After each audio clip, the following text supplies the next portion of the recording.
watch How? this? How? How? How? How? Ew, How do you watch this? Dude, I'm gonna pee my pants. Hello, this is How Do You Watch This, a movie review podcast where each week we give each other a movie to watch in the genre we love, but they don't. My name is Demi, and I love horror. My name is Megan, and I love romance. And this week's common thread is watched as a child, which I guess some people could have guessed maybe with Anastasia. And I think that it definitely had to be something youthful, something geared towards younger kids, because both of them are definitely, Gremlins, were you watching it? I'm like, I probably shouldn't have watched this as a kid. No. I didn't realize how much murder was in it. There was a lot of death. Watching it, I was like, yeah, I see why as a young child I was freaking the fuck out, actually screaming. So yeah, no, it's yeah, I don't know, when I watched it when I was young, I just thought it was so funny. I thought it was the funniest movie. Shut up. It was just like, I We mean, it's were goofy. It's goofy. I would love to see, like, we just have to draw a little comic of me and you if we were little kids meeting, because you would have just been this little rain cloud that is just like, I still loved my princesses, and I still love that type of stuff. Yeah. You know, I just had the obscure Yeah. horror movie that I, became obsessed with. I couldn't handle, but you know what? Anastasia has its own little creepy elements. It does, yeah. And I'm about to tell you all about the weird shit I did with. I have show and tell for you.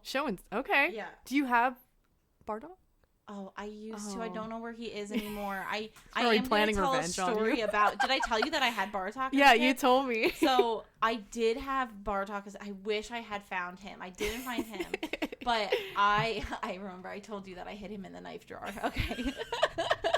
Because he did something bad. He did something bad, and I locked him in the knife drawer.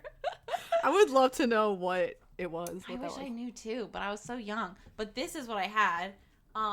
It came with the movie. Oh my It's gosh. My Anastasia memory book. Wow. And in it, I guess my mom or my sister, I think it must have been my sister, because she misspelled some of the siblings' names.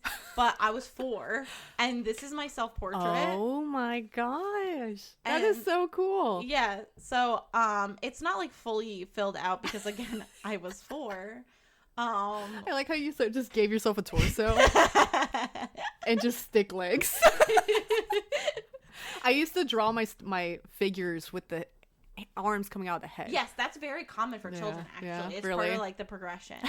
Yeah, but I'll read you a couple of highlights. Okay. I should have like bookmarked them, but back when I was 4, my favorite outfit for school was pink dress. Just pink dress. Pink dress. Valid. On weekend, pants and shirt.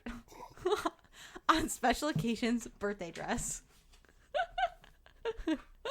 What is birthday dress? I don't know. I couldn't tell you. Birthday dress. Yeah. Stories about me when I was little. Funny things I did and said. Ran around the house naked. Wow. Okay. Don't know why that was an impression. We can take that out, actually. Actually, we should. Oh my god. This is. I don't know why I drew a picture of my parents like this. It's just one. Supposed to be one of them. Yeah. I don't know what happened to the other.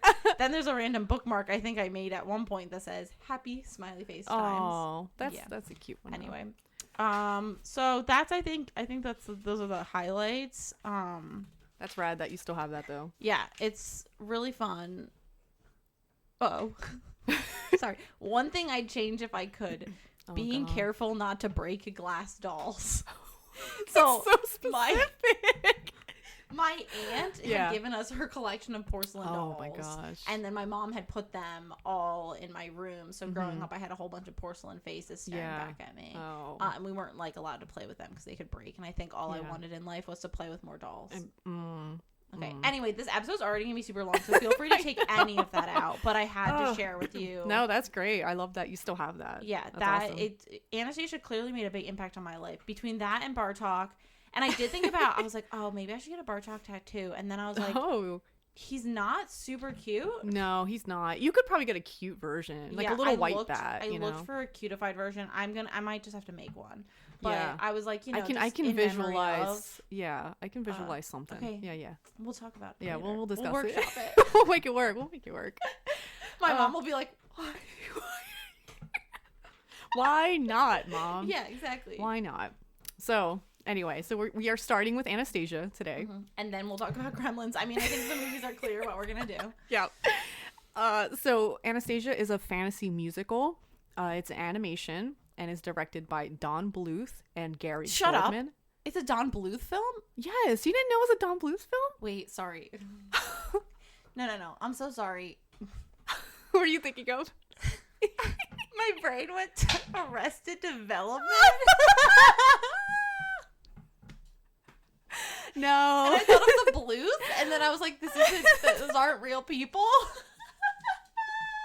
Oh my god. No. Sorry. Yeah. The visionary behind a lot of our poor people movies. I was gonna say, every dad that didn't want to pay for Disney got us Don Bluth. Yeah, which is why I was so obsessed with Anastasia and Thumbelina, Land Before Time. Those are my 3 tops. But yeah, great movies, great director. And then the year released was 1997. So my snapshot is: forgetting her past due to an accident, Anya gets convinced by con men Dimitri and Vlad that she may be the missing princess Anastasia. Together they travel to Paris in hopes of finding family, wealth, and perhaps love. Ooh. Who knows? All right. Okay. So obviously this is based on a real family. And so I did look up some stuff about it. I did too. I started deep diving and I was like, this is depressing. Yeah, it was like pretty crazy. So in reality, they all died during the uprising. Yeah, so they were like killed by a group of Bolsheviks. I think so, yeah. So it was rumored that Anastasia like got away, and that was like a rumor for a while until like 2007 when they were able to DNA test like the lady who was saying she was. Yeah, and she had no connection. Her name was Anna Anderson. And yeah, so she was like the best imposter for forever. Right. But yeah, those rumors were put down because they did find that all the, everyone was killed and put in like the same like buried hole, which is terrible. But actually the reason why that they were unsure is because everyone except for Anastasia and her brother, they were buried in a separate grave. Yeah, because they wanted anyone who dug up the graves to be confused and thrown off and be like, oh, this can't be the royal family. Yeah. So that's why there was like, maybe she's alive. I don't know why there wasn't the theories with the brother, but yeah, I don't know. But yeah, that was a very popular rumor. This movie had very good ratings, but a lot of like historian people were like, But I feel like this is more, I don't know. I'd say a little better than the portrayal of like Pocahontas with Disney did with Pocahontas. I could be wrong. And then like everything with like Rasputin and stuff. So which he was like a whole. I don't know much about him I did other a than little the song. research. Right, exactly. Because I was like, okay. I saw that. I was thinking of the song and I was like, oh, right, he must have been a playboy. And then I like looked him up and I was like, what? Yeah, he was like a holy man, and he like was close to like Nicholas II, I think, which was the I thought Anastasia's he was like father. super tight with the wife. Yeah, there was like some things, but people were like, he was known for like his healing abilities, so people were like called him, so it was like witchcraft and magic and stuff. Yes, where...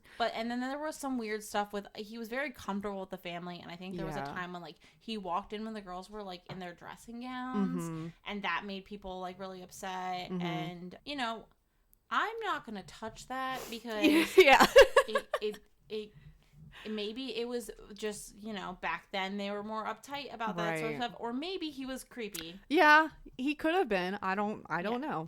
But so anyway, I don't really know. I feel like he's this very ambiguous character from history, where like you have in Anastasia, he's like actually the bad guy, right? And then in the song, he's like a stud. Yeah. So it's a very weird like connection.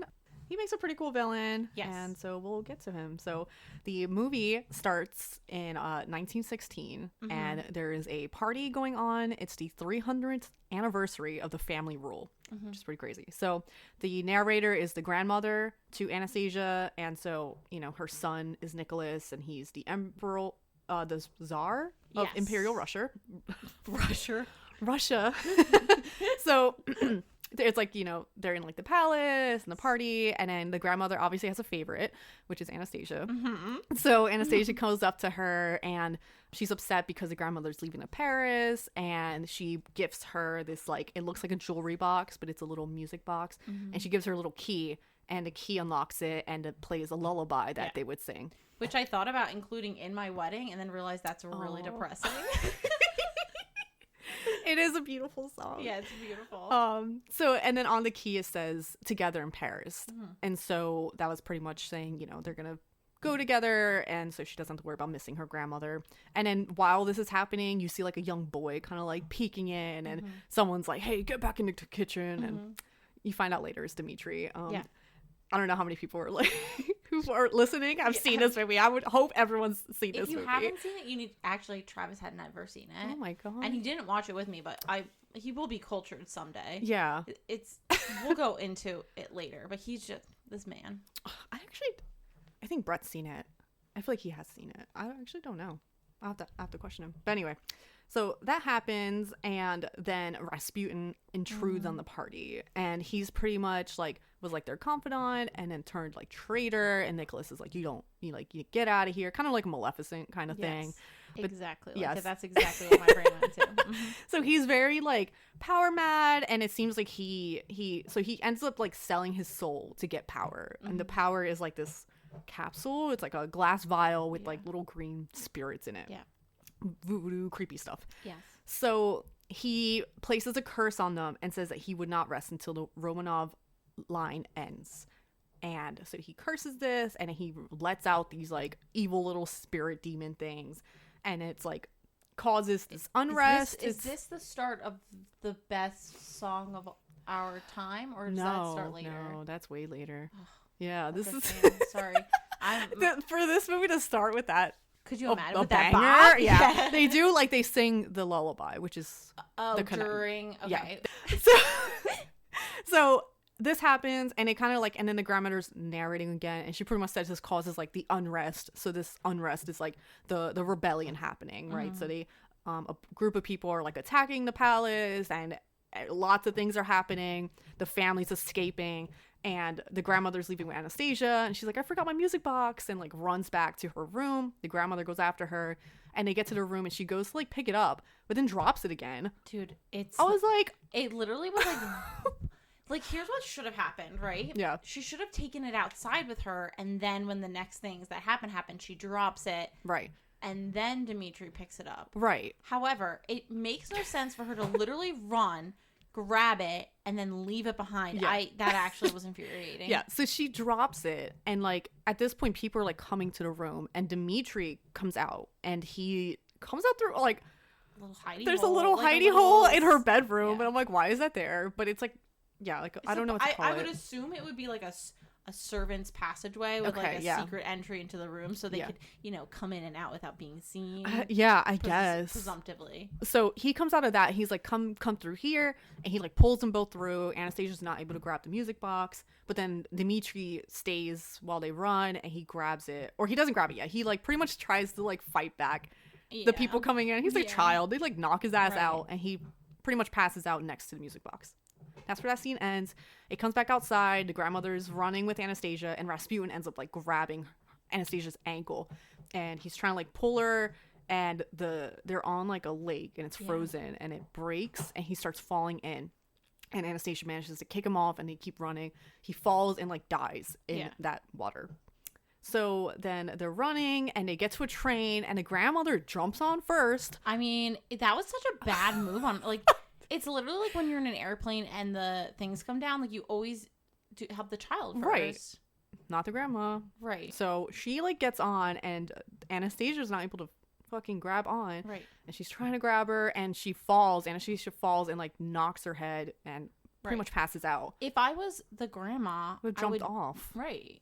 I don't know. I feel like the grandma just like made a lot of mistakes. Yeah, she didn't try that hard. Yeah, like later on in life, sure, she's trying a little bit, but it felt like, I mean, people are keeping her on. They're like holding her on. So. But also, why were they doing that? If you see a person being separated from their child and they want to jump off the train to go to them, let them. I don't know, because she's like old. I don't know. They know her as someone important, high up in royalty. So I don't know. I guess they were just like, hold on to her, even though the child is technically more important. Right. Whatever. So that happens. And then the next scene. And then we get our first song of the movie. Yes. Okay. And it's the song, and they're all singing about a rumor in St. Petersburg. And the rumor is that Anastasia is still alive. And so St. Petersburg is very like gloomy and like down. A lot of people are like poor, you don't have money. And they're, you know, just like keeping this rumor alive. And then we get our first official meeting to adult Dmitri. And I mean, everyone can put two and two together because they had the same hairstyle since he was like 6. So him and Vlad are like kind of going through the square. They're all singing, and their plan pretty much is to pose a woman as Anastasia to get the money. So the grandmother's offering a lot of money. I think it's 10 million rubles. Yeah. And so they're like, great, we'll train someone to be Anastasia, grab the money, and get out, which is really scummy. But, you know, you got to do what you got to do to survive. Yeah. So. I mean, it's kind of ironic that it's Dmitri doing it, considering everything, but whatever. Dmitri has a lot of questionable. Yeah, he's very questionable in this rewatch. I still love him to death, but like definitely I was like, okay, Dmitri. That's all happening. That's their plan, and then it cuts to Anya, which is Anastasia, but she's going by Anya because she doesn't remember her past, and she's leaving the orphanage. She's 18 now. She can't be there anymore. She gets pretty much kicked out. The woman's like, I got you a job at the fish factory. Like, go straight there. And Anya's like, okay, like, whatever. And she's walking, and she sees, like, a sign, one for St. Petersburg, which could lead to Paris, because she still has a necklace that says Together in Paris, and that's her only hint of, like, any possible family that she could have. And then the other way is, like, the fish factory. Yeah. And she's like, please, like, someone, like, send me a sign. I don't know what to do. And Puka, this dog, pumps up. She ends up calling him Puka, and he's super cute. I looked it up, and I believe, I could be wrong, because I looked this up, like, 2 weeks ago. But I think Puka is like a Celtic. Oh, okay. It's supposed to be like a spirit that like leads you in like a positive direction. I could be completely wrong. It would make sense because he throughout is like helping her. Yes. Like he's the one that pretty much saves her life multiple times. Yeah. And leads her the right way. So that's pretty cool. So he's like pulling at her scarf. He's such a star too. Yeah, he really is. He really is. And he's like pulling her kind of like towards St. Petersburg. And then we get the second song, which is the second best song in the whole movie. Yes. And it's called Journey to My Past, Journey to the Past, Journey to the Past. Okay. Yeah. And so she's pretty much saying that, you know, she's taken a step forward. She doesn't know what's going to happen, but like it's pretty much the only thing she's got. Like, you know, whatever. I'm trying to find out who I am. She wants family really bad. And that's her main goal, to just find a family. So they end up going to St. Petersburg, and she wants to just go straight to Paris. So she goes to like get like a ticket to leave, and the guy's like, if you don't have a travel visa, like you can't go. Yeah. End of story. And then like this weird old woman that it feels like she is like a villain turned old woman. Right. Like that's the character she gives. Off like the Disney Snow White witch vibes.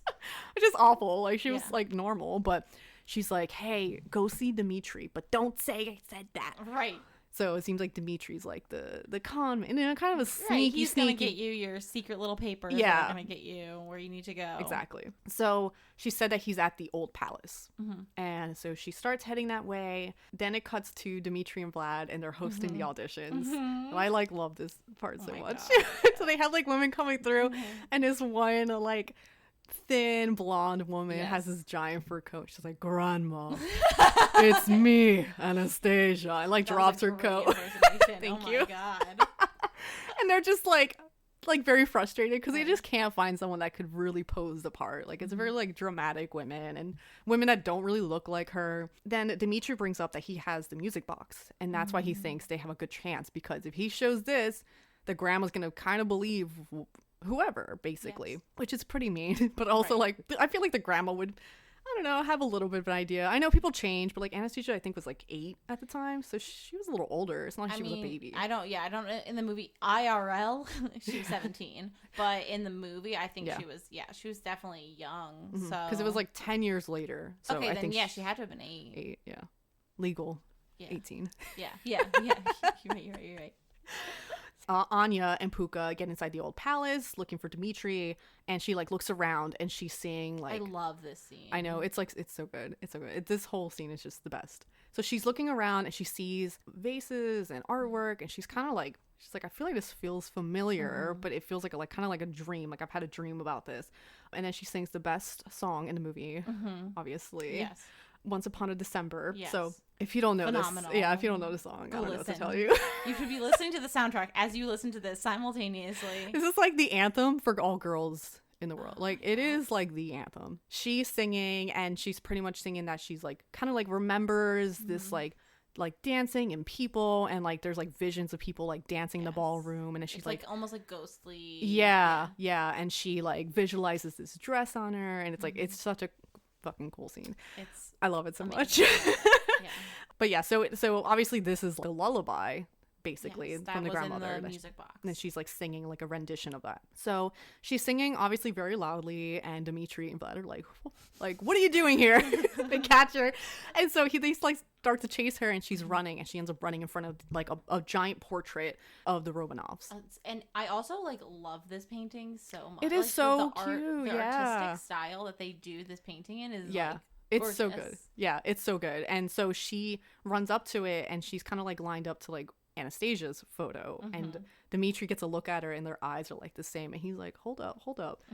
And he was like trying to ask like who she is, and she's like, I'm sorry, like I'm looking for Dmitri. He's like, what do you want? She's like, I'm trying to go to Paris. And he's like, oh, like well, we're going to Paris, and we have 3 tickets, but one of them is for Anastasia.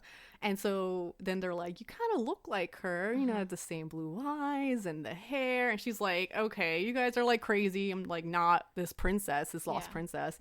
And they're like, well, you know, you don't know that. Like, you don't remember. And so they're like questioning her and trying to like convince her, like, because she does look a lot like, because she is. It's obviously kind of lame to be manipulating I someone who know. doesn't have their memory, but at the same time, she is the princess. Yeah, so they it works were. out. Yeah, they were really conning it, because they were like, this, she will work. She doesn't remember, so it's like, and she wants to go to Paris, and so they're like trying to convince her, and they're like, but you know, if you don't want to go, you don't want to go, and they like start walking away, and she's like, actually, like, I don't remember my past. She's like, you know, if I am the princess, then I get a family, but if I'm not, like, I'm not, like, I'm in Paris. So that's like her viewpoint on it, and they're like, great.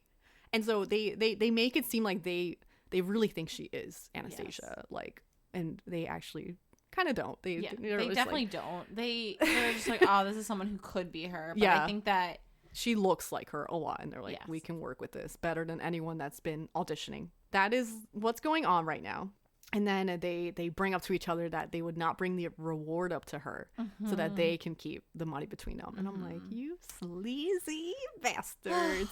And immediately, like, so I didn't even like talk about their personalities. So Dmitri is like, you know, tall, dark, handsome, but he's definitely like, he's got this charm about him. Yes. But very he's charismatic. he's definitely like a dickwad. Right? Him and Anya just don't click immediately. Like, she immediately catches his like shitty behavior and like calls him out on it, and he hates it. So that's Dmitri.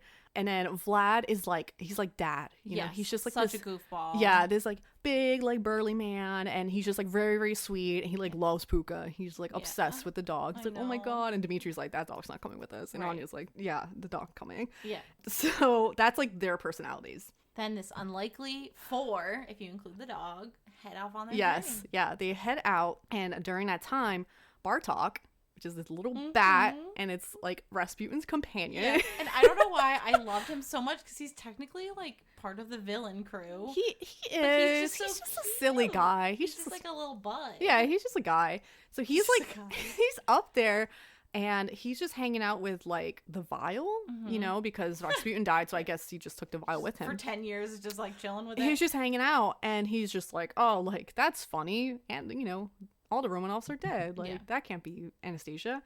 And then the vial starts like activating, and like the little spirits come out, and Bartok's like, oh shit, like that means that technically that is Anastasia, and she is alive. And then they like drag him to like hell, I don't know where they pull him to. It has to be some sort of the depths of the netherworld, and Rasputin's there. Yes. And so he's dead, Yes. but alive. He's like undead, technically. Basically zombie. Yeah, Zombie, because he right? cannot rest. He Yes. blame himself. He cannot rest until the Romanov line is dead, and they obviously are not. So Bartov's like, oh my gosh, like, it's so great to see you. And then he's like, I've seen Anastasia, I've seen her. Yeah. So Rasputin's like, this is great, I'm gonna kill her. Like, this is great. And like all his powers are kind of like slowly returning to him. Yeah. He's very disgusting and just his like eyeballs pop out. Yeah, his jaw falls. He's just like falling apart. Like, yeah, and especially in the beginning, because he's just like really gross. Like, and then I think later on he like doesn't do it as much because I guess his powers are a little stronger as the movie goes on. He makes a plan to kill Anya, and then his villain song. And such a it's really good. Yeah. Oh my god. We'll find you. And all the bugs are like singing. Dude, I love it. So it just like, it's one of those songs that like the deep bass of it like gets into your skin, and you're like, oh my god, yes. It's good. So yeah, he's just pretty much singing. He's gonna kill her. Yeah. And it's gonna be great, and like all the bugs are singing along, and Bartok's like, well, like, you know, he's, I don't know, Bartok, because he's like kind of like a anti-hero. Yeah, you know, Bartok doesn't realize until the end that Rasputin actually wants Anya dead. Yeah, he's like, wait, well, maybe we don't. Yeah. Like, I don't know, he has very weird, conflicting, because I don't know how he ended up with Rasputin before, but I guess Rasputin wasn't always this evil dude. Right. So he started off okay, I guess. Yeah, I don't know. In whatever. We don't get the backstory for Bartok. No. Can we get a spin-off Bartok? Was there an Anastasia 2 or some sort of spin-off? I think there was, and I definitely don't remember ever. Yeah. I mean, if I watched it, it was not memorable. I mean, yeah. Any of those. None of the directed VHS sequels. Yeah, exactly. It's like you're Not just good. getting that to make a little extra money. Yeah, exactly. Then they're all on the train and they're heading to Paris. And Dmitri and Anya are just like arguing again because she's like slouching. He's like, you should sit up, you're royalty. Oh, and I love her clap back. Yeah, she's like, if I'm royalty. Yeah. She's like, do you really think I'm royalty? And he's like, you know I do. And she's like, why are you bossing around then? And he's just immediately like, women. Yeah. And Vlad just like has like a check. Tally. Yeah, tallying. Like, and Anya has just like way more than Dmitri because she's just quick-witted like that. So they're just like constantly like at each other's throats. Dimitri's met his match. Oh yeah. And he just like does not like it. They're kind of sitting and she tries to have a conversation because Anya's a very kind person. Like, she is very sweet. And she just knows Dimitri's shit. So she's trying to talk to him and she's like, so like, you know, are you sad you're like leaving? He's like, no, I hate it there. And she's like, oh, so like you plan on making Paris your home? And he's like, no.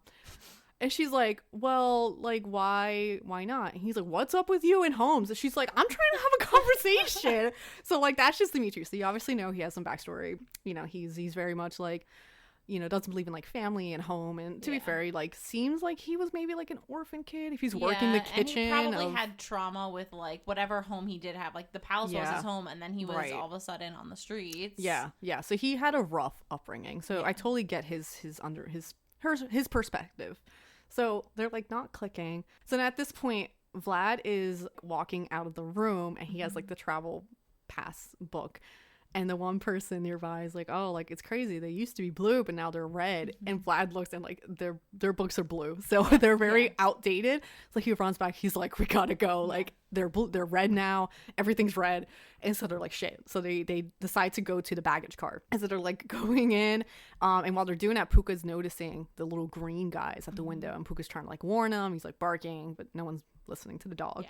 I think at the same time they're not like letting Anya know that because they're basically like, these are forged documents. Yeah. And Anya doesn't know they're forged. No. And because they go and she's like, why are we going here? And they're like, oh, well, we figured you wouldn't want to be around so many people. Like, and I feel like at that point it's like, okay. Sure. Yeah. All right, guys. So they're in the baggage cart and the little creature things already fucking shit up. So they end up disconnecting the cart, the train from their cart. So it all, you know, they're at like the front, right? So it's like the main. They're at the back. Aren't they the at the back? back? I don't know because I think I remember. No, because at the end, because later there's another thing that's in front of them. Remember? Yeah, with the coal. Yeah. Is that the front?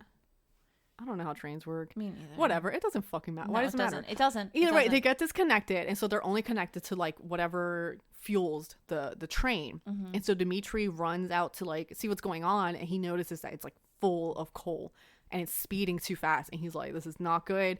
We're not stopping. we're going way too fast. And so they go to like try and disconnect it, and Dimitri like gets like a pickaxe, like a hammer thing, but then the fucking spirit things weld it together, so he can't break it. And so he's like, I need something stronger, and Anya gives him like a dynamite. And he's like, this will do. And it's already lit. Yeah, it's already lit. Girl, you are doing too much. Yeah, so he puts it down and it works. So it does blow it up, but then the bridge they're supposed to go over gets blown up by the green demon things. And they're like, Which I just realized, does that mean that everyone who was on the train died? Or did they already get... I think they stopped. Yeah. Okay. That's why I think they were behind. Oh, I see. Yeah. I got you. Yes, you're so right. Look at me. Oh my God. Yeah, so they're like rushing towards it. You know, during this, you notice Dimitri and Anya are working together a lot because Vlad's like kind of like a cartoon character. He keeps falling over, falling into shit. So Anya and Dimitri are working together. He's like a cartoon character. I think he is. You know what I mean? Human mummy. Oh my God. Anyway, an exaggerated cartoon character, I guess. So they're like working together, and like at one point Dimitri gets helped by Anya. She like pulls him up, and you know, little connections here and there, but they still like kind of hate each other. Yeah. Dimitri gets the idea to throw some chain down to help stop the train more so they can jump off.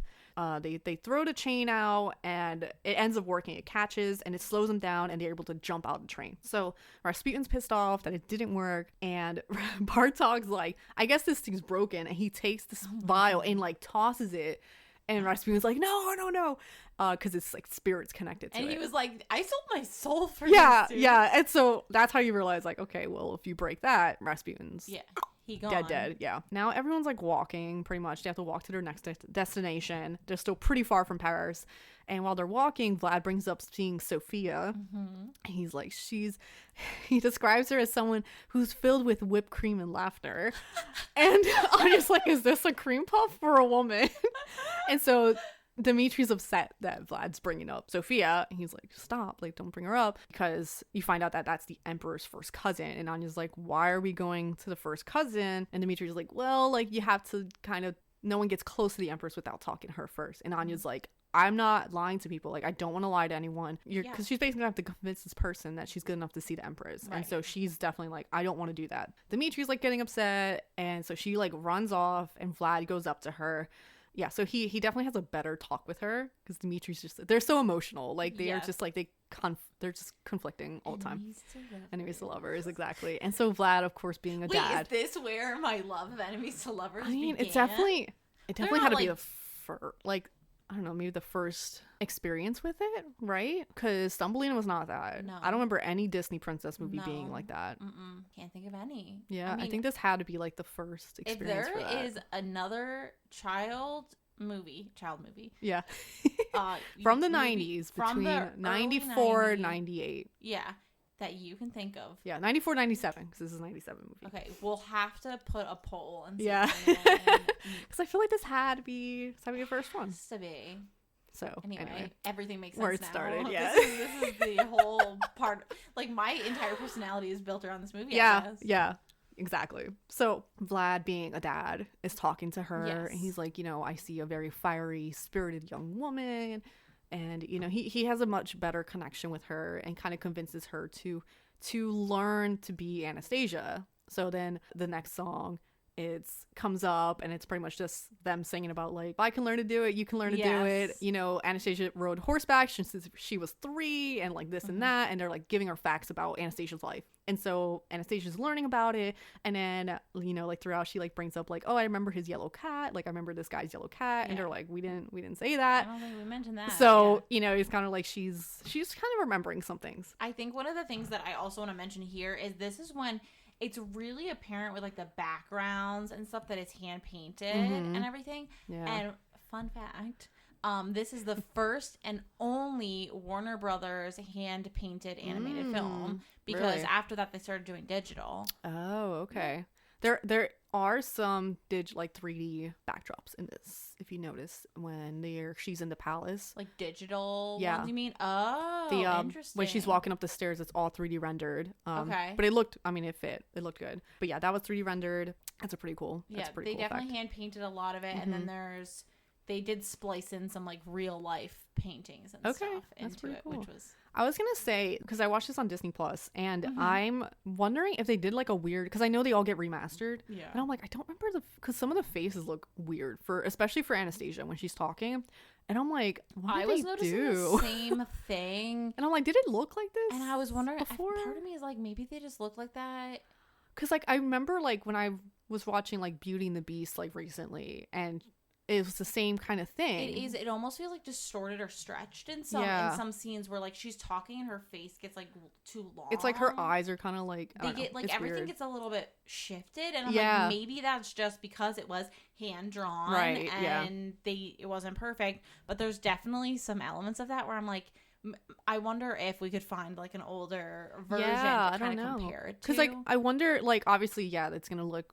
It's hand drawn and hand painted, but I wonder if making it digital and remastering it kind of made things a little off and wonky. Right, whereas originally it technically looked better. Yeah, it's almost like that whole thing where when they remaster like old video games and you put it on a new thing and all of a sudden it looks really bad. It's because you're not watching it on those old screens. Yeah, so I think it's like that type of thing. I mean, it still looks great, but there's definitely some things that like my eyes were like, whoa. Yeah, it's like what's going on there?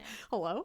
So anyway, they're all like singing and they're like a little happier. You know, it seems like Dimitri and her are like getting more used to each other. And so they end up on a boat. And so Dimitri's like, I got you a dress. And she's like, oh, it's a tent. Like, I'm trying to look for the circus in here. And she's like making jokes about it. For some reason, that scene, her looking for the circus under the tent is like a core memory of mine. I don't know why, but every time I see a really big dress, I think about the circus underneath. I mean, it's a great tease.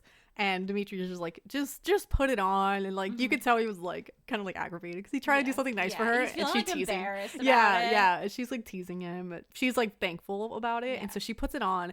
And okay, correct me if I'm wrong. Does her hair get like magically longer? Because I remember like her hair being on her shoulders and it's like half up. And it's like a little. Correct. But then and when she has the dress on, it's to her middle back. Yes. And I'm like, was it just like a weird bun she had early on? They definitely been traveling for a while. So it's possible that her hair is growing, but they definitely haven't been long enough for it to grow that much. No, her hair was still like that. Like right before that. Yeah. Then it must have been maybe the idea is that it's up in a bun and it's like splayed out underneath, or they just did a little magic. Yeah. I'm gonna look it up. Because I know exactly the short hairstyle you're talking about. Right? That's short. Yes. Yeah, that has to, because that compared to. Oh. I mean, that's very dramatically different. It's like, she's obviously much prettier with longer hair, which I think was the vibe. No. Look at it from here. Okay. Her hair is up and there's like a twist around it. So it must be her, just like her little flyaways. It that could they be. just made them look too thick. Yeah. And then it's like her hair is up and then it's wrapped around and then it's coming through. Okay.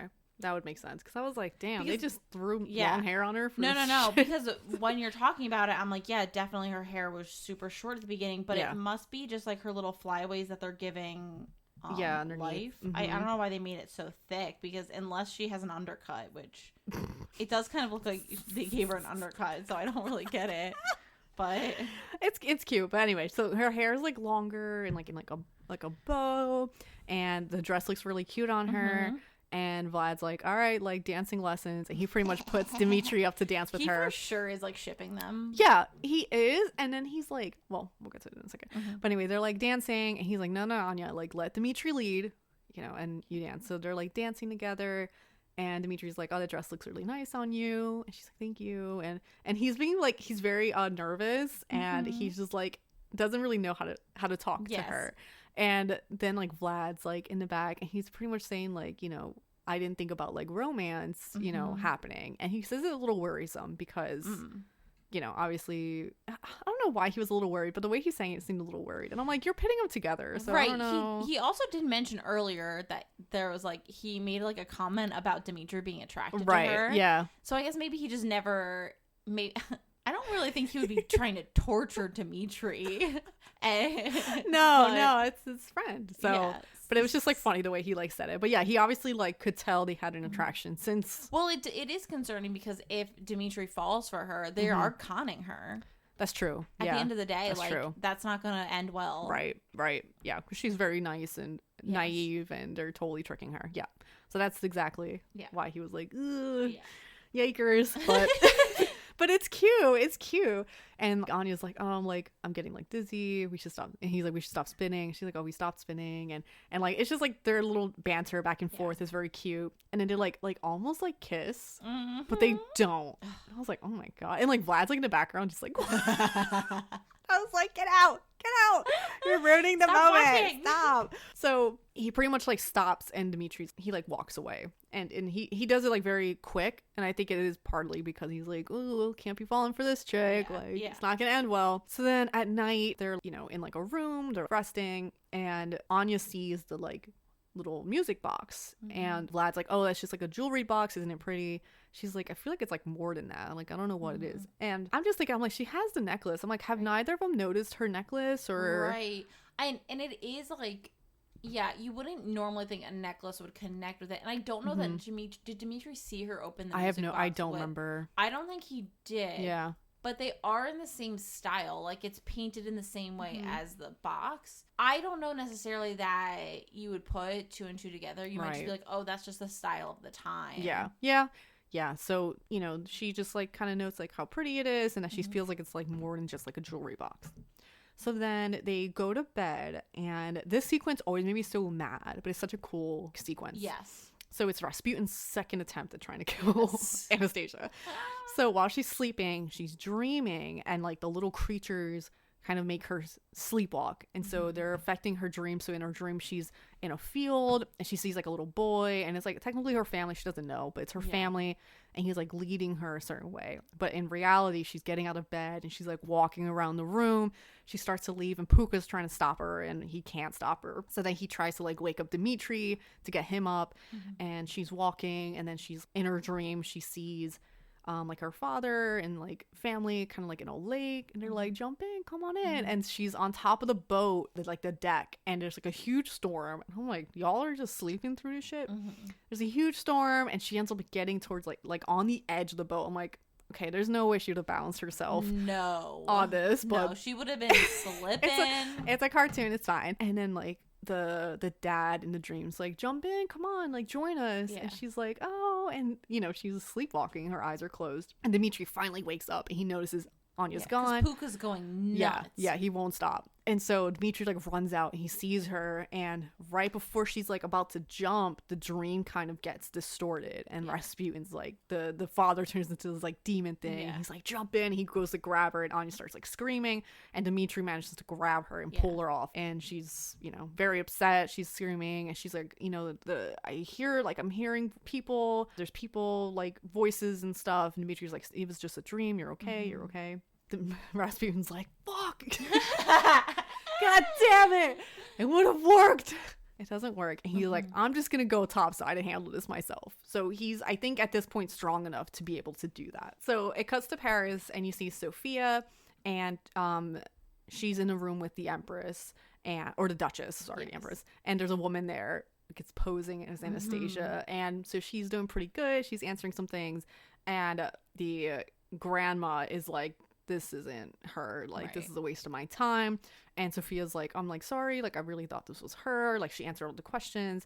And the Duchess is like, I'm like done, I don't want to see anyone else, like my heart can't take it, because she's just been like years trying to find her, and just seeing people acting like her, I'm sure, is like devastating. So then the group end up at the house to see Sophia. So this happens a little bit after that, and Vlad and Sophia, he's like, my darling, my beauty. And she's just like this very cute, like she has the pixie blonde hair and very voluptuous. And she's like, hello. Yeah, they're like so cute. They're so cute, yeah. And so they go inside, and she starts asking her questions. So she's like, how does Anastasia like her tea? Like, how do you say your tea? Where were you born? And also, like, they don't let Puka in, and poor Puka ends up making a bed in like the flower bed. Yeah, he's like waiting outside. He's like, is his he's her little protector, but he ends up like sitting outside, and they're like in there for a while, and you can tell because he's like walking in the flower bed, and the flowers are just all broken and stuff. So they go through all the questions, and Sophia's like, okay, like you did like great, you answered all the questions, but I have one, and it's just kind of like a, you know, something more curious. And she asks, how did she escape the siege of the palace? And Dimitri in the back's like, fuck. Like he's immediately like, oh my god. And so but Anya, because she's real Anastasia, she's like, I remember a boy, and he like opened a wall. And Dimitri's like, oh fuck, like that's her, like so. And then Anya's basically like, no, that can't be right, I'm sorry. Yeah, she's like, that's crazy, like how do like walls don't open? So then Dimitri kind of goes outside, and Vlad goes out to see him, and he's like, she did so good, she was like perfect. And Dimitri's like, no, like that's like, you don't realize, like that's her, that's really her. And Vlad's just not really listening. Like he's just like, oh my god, like we're gonna get the money. He's all excited, but Dimitri's like devastated. He's like, this is really her. Yeah, because it also basically, it's in his mind, since he's falling for her, there's no chance between them now. Right. And it took me forever to realize why. I was like, why is he so upset? Like this is her. And I'm like, oh yeah, like he would not be able to be with her, right? So he's just very kind of like upset and down. But then they talk to Sophie.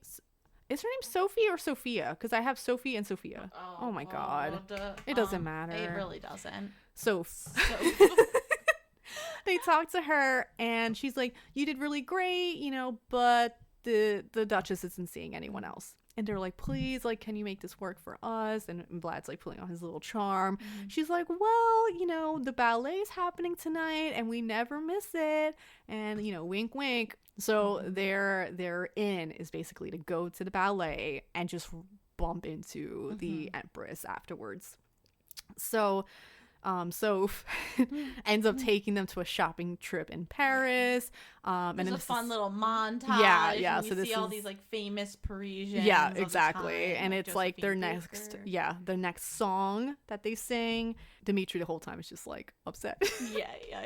He's sad boy, and Anya's having a good time. And you know, it's Paris holds the key to her heart, and Dimitri's just like has his own solemn like moment, and he's like, I've fallen in love, but she's the real princess. It cannot be. I'm like, oh my god, the drama. But, you know, he's pretty much like, princesses don't marry kitchen boys. And this is what he tells Vlad, because while they're waiting for Anya to show up to the ballet, Dimitri tells Vlad, like, the story, like, how it's really her. And Vlad's like, oh my god, like, this is great. She's going to have her family. But then Dimitri's like, well, princesses don't marry kitchen boys. And Vlad's like very sad about that. And he's just like, oh shit, I didn't even like consider that. Right. But, you know, it's true. Like, Anya like gets to be with her family, you know, that's what really was the original plan. Right. So then this dress. Dude, it is. When I saw it, I was just like, all I want in my whole life. I almost was just like, this is what I'm going to be for Halloween, just to wear it. Because to feel so powerful. No one would get it. No, probably because it's just it's no, on for a people couple would minutes. know it. People would know it. But it's too iconic. It's too iconic. Stunning. Whenever anyone thinks, I feel like whenever anyone thinks of Anastasia's dress, I feel like they have to think of that dress. Do you? Because I feel like they think of the yellow dress. I mean, the yellow is like what's popular, right? But like that blue dress is so fire. 10 out of 10 out of 10 out of 10. Like it's the little sparkly and the little cape thing on the back. Get out of town. It's so and you gorgeous. know it's a velvet dress, right? Like it has to be velvet. It has to be like velvet or and some sort. It has to be velvet. It's in my mind, it's velvet. It's just the most and it's stunning, like skin tight. And it's clearly not of the time, but I don't care. Fuck. And her hair is like in this like slick bun. Oh my god. And she's just like a babe, and everyone's just like looking at her. The fact that he didn't pass away on sight. I would have. I wouldn't even know her. I was like, I don't know who that is, but she is stunning. And so she just like just feels regal, you know. And she's like walking up the steps, and she looks at Dimitri. She's like, "Come on, like hello." Yeah. And Dimitri's of course like dumbfounded because she's the most gorgeous woman ever. Yes. So anyway, that scene alone is just like should have been my most memorable, but it is the Once Upon a December scene. Oh, okay. That's my most memorable. Fair. The one with the song. Yeah, the one where she's singing in the palace. in the palace. That's fair. I mean, because it's like But this scene specifically is a contender for sure. At this, they're at the ballet, and Dimitri points out the Duchess across the room, and Anya's very nervous She's a wreck. because she's like, she does feel like she is Anastasia at this point. Yes. She's like, I think this is like real. Like, I really think this is real. And she doesn't feel like she can have a relationship with her since the Duchess doesn't want to meet up with her, but it's all she wants. Right, exactly. Afterwards, they go, and Dimitri's like, I'm going to walk in first, introduce you, and then you come in. So he goes into the room, and Sophie's like, oh, I'm so sorry, but the Duchess isn't seeing anyone else, and but she's like kind of like pushing Dimitri forward because they're kind of working together, and the Empress is definitely like, I'm not seeing anyone, do not bring anyone in, I don't care what it is. And Dimitri's like, no, please, like this is real, this is legit. And she's like, no, like I know people like you train young women to in the royal ways and try to convince me to take the money. And at this point, Anya's like outside the door, and so they're getting closer to the door because Dimitri's trying to convince the Empress to see her, or the Duchess to see her. And then she's like, I know you, she's like, I've heard of you, she's and, like the door's cracked, so Anya can hear everything. Exactly. She's like, I know you held auditions to find someone to be Anastasia. And then like a guard like kicks him out because she's like, get him out of my face, I don't want to see him. But I was like, why didn't Dimitri show her the music box at this point in time? Like, right, I don't know why he thought he could just turn his way, and I don't know, because it could have been like, hey, like I have this, I helped you escape. What is she gonna be like, kitchen boy, kitchen, like she's gonna be like, you helped us escape, like that, right? But no, he had to make things difficult. I mean, I'm gonna just assume he got for once in his life, he was tripping over his words or something. I guess he was just too stunned about that dress Anya was wearing. Yeah, so I was just like, why didn't you do that? But anyway, he gets kicked out, and Anya's like pissed. She's like, you used me for this con. I thought you actually believed in me. And he's like, no, like I do, like I really do. And he's like, please stop. And she like slaps the shit out of him. Oh God, and like walks away. And I was like, good for you, girl. And so Dimitri at this point is waiting outside of the where the fucking ballet, the theater, the ballet house. And he waits till the Duchess like walks out, and she gets in a car, and he like goes in the driver's seat. Dude. And I'm like, that was a crime. Absolutely unhinged. Horrifying. But he's like, I need her to fucking meet Anya. So he's driving, and she's like, you're not my driver, like what are you doing? Stop right now. And he's like, no, like you're gonna meet this girl. And so they drive to, I guess, the hotel they were staying at, or the house. I mean, and also I was thinking this moment, I was like, I guess back then it was easier to get away with crimes. Like if she really refused, he could have just booked it. And it's true, but it's still. But he was like, this is her, like you will know, like if believe me. So he was putting all his trust into that. So then he's like, please, like meet her, and then he shows her the music box. And I'm like, bro. Right. But she's like, okay, like This is everything with the music box. I think they just did wrong. Yeah, I'm like, hello. This could have ended very well at the ballet. But anyways. So she goes to the room, and Anya thinks it's Dimitri. She's like, Dimitri, I don't want to see your face. And then notices that it's the Duchess. She's like, you do look like Anastasia. Like, my Anastasia.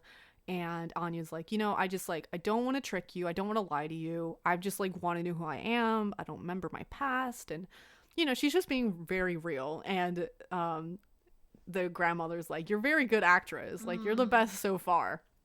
And then, she goes to leave because she's just not convinced. What is Anya going to say? And then, but as she's leaving, she's like, you smell like peppermint. And she's like, I remember spilling a bottle of peppermint when I was young, and the rug just forever smelled like peppermint, and I would lay on it and it reminded me of you when you were away in Paris. And so at this point the grandma was like, what? And so they sit together. They sit together, and she takes out the like jewelry box, and Anya then takes out the necklace. I'm like, okay. Suddenly all of her memories have been unlocked thanks to the essential oils. I mean, honestly, the peppermint was the key. I do think as time went by, like her memories started coming back because they are bringing stuff up about her life. So it's like, I feel like she just started getting like started remembering more and more as time went on. So she puts in the music box, and it opens up, and they start singing together, and she's like, my Anastasia. So they're together again. It's very sweet. Yes. And so Dimitri's like outside. He's like, I fucking did it. I'm the man. He like walks away. So then a party is being held for finding Anastasia. And Rasputin's like, I'm gonna go there. I'm gonna fucking kill her. This is it. We're done. We're done, bitch. And it cuts to like the grandma and Anastasia, and they're like talking about like the past, and they're like catching up together, and it's like really nice, and you know they're like hanging out, and then like and they're like hanging out. they're like, you know, girl things, Yeah. and she puts this gorgeous fucking crown on Anya, and you know say like she's the heir. And it's like a lot of stuff is hitting Anya like at this point. Right. So then it kind of skips a little bit. So it's like right before the party, and the grandma's meeting with Dmitri. She's like, here, your 10 million rupees. And he's like, I don't want it. And she's like, why not? And he's like, well, I had like a change of heart, you know, pretty much. And then she's like, oh, she kind of recognizes him as the boy that saved them. And he's, you know, like, yeah, like, but he's very much like, I don't want this. Like, I'm just happy that she's found you. And leaves. I just love her, ma'am.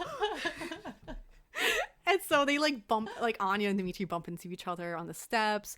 And she's like, well, I hope like you got your money. And he's like, my business is done. And it's very like cold. And I'm like, I know. Stop. You're like, just tell her. Just tell her you didn't take the money. But it, you know, they say their goodbyes. And you can tell Anya's very like upset about it. Dmitri goes to say bye to Vlad as well. He's basically headed back towards St. Petersburg.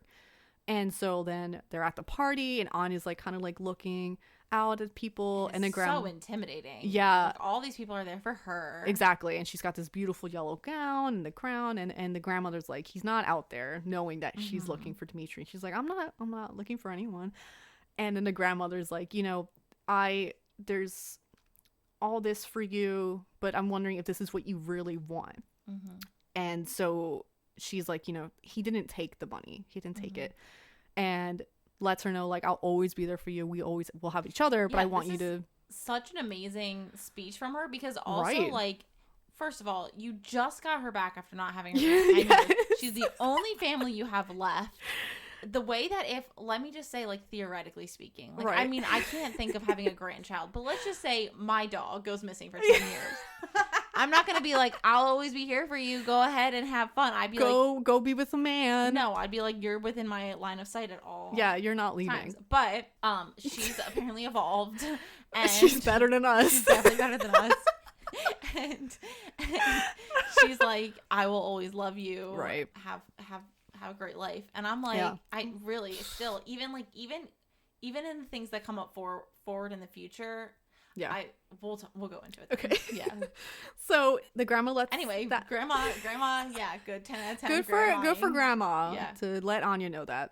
Okay, so this part was like weird. I'm like, Puka, why are you doing this? So Anya's kind of like thinking about stuff. She's like walking out, and then Puka's like going crazy and barking. And he runs into this labyrinth, and Anya starts following him. And in the labyrinth, Rasputin is there with his little things. And I guess Puka was going after the creatures, but I was like, you're leading her to evil. He must have been going after trying to chase them off. Yeah. Not thinking she'd follow him. Right. Because the only other alternative would be if he was trying to bring her to Dmitri. But I don't think that's what he was doing. I think he was trying to chase off the spirits to protect her. Right. But it just ended up being because for a sec I was like, is Puka, like, is this a fake Puka? Like a trick from Rasputin?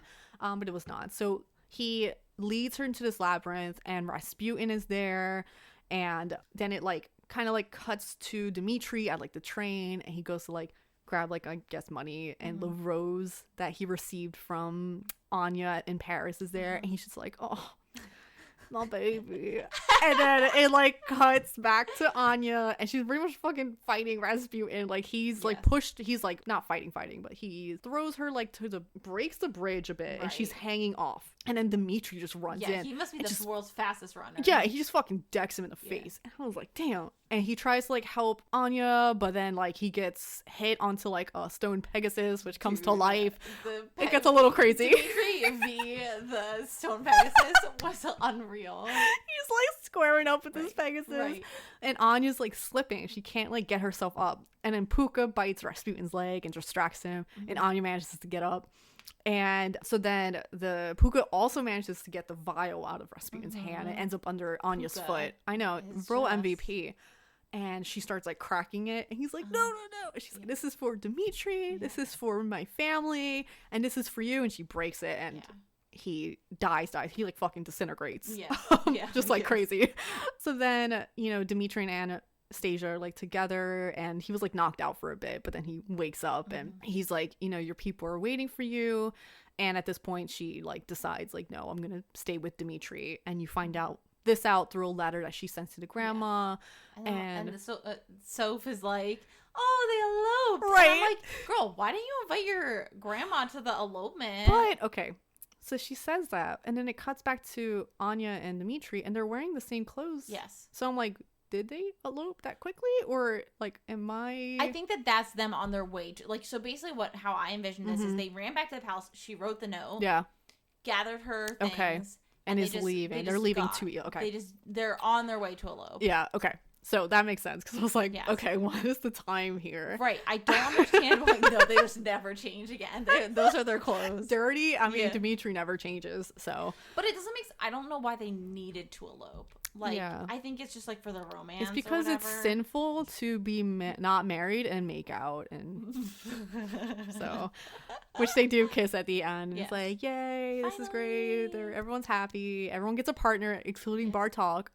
Including, randomly a random hot pink version of him with bat titties shows up, and he's like, "Whoa!" And I'm like, "Why? Why would you do?" Like, he doesn't need that. He doesn't need it. But I don't know. I guess he's lonely now without Rasputin. Right. And then the end credits song, which that song was so good. Life is a road that yeah. So good. At the beginning, that song. I was so obsessed with that song. Like, songs by Demi. I feel like we'll just by the end. A playlist. Yeah. But it's just you singing it. No. Oh my god. Okay. Anyway, so I've been talking forever. So anyway, memorable scene was Once Upon December. I had no scene to be deleted, to be honest. Like, I really couldn't think of anything specific. Maybe, you know what? Maybe Bartok's fucking romance scene. Bartok's kiss doesn't really do anything. No, absolutely not. Love interest, smash. Avi. I mean, Dimitri redeemed at the end. He was a little like iffy at the beginning. He had some red flags, but listen, don't they all? It's true. Okay, and in side character, I put Vlad, and I did say pass because he's definitely more of like a dad character. Okay. Like, he's not like daddy, you know. That's fair. Like, usually I love like my big burly men with a but beard. He's only giving off paternal vibes. Exactly. And it's not like, with him and Soph, that's fun, but it's still like, that's dad. Exactly. So that is father. That is father. How likely are you to fall in love with this situation? I said 10. Yeah. I mean, we're traveling so long together. Correct. Like, they had time to like meet each other, and like, why not? You want me a dress? Yeah. Very sweet, very cool.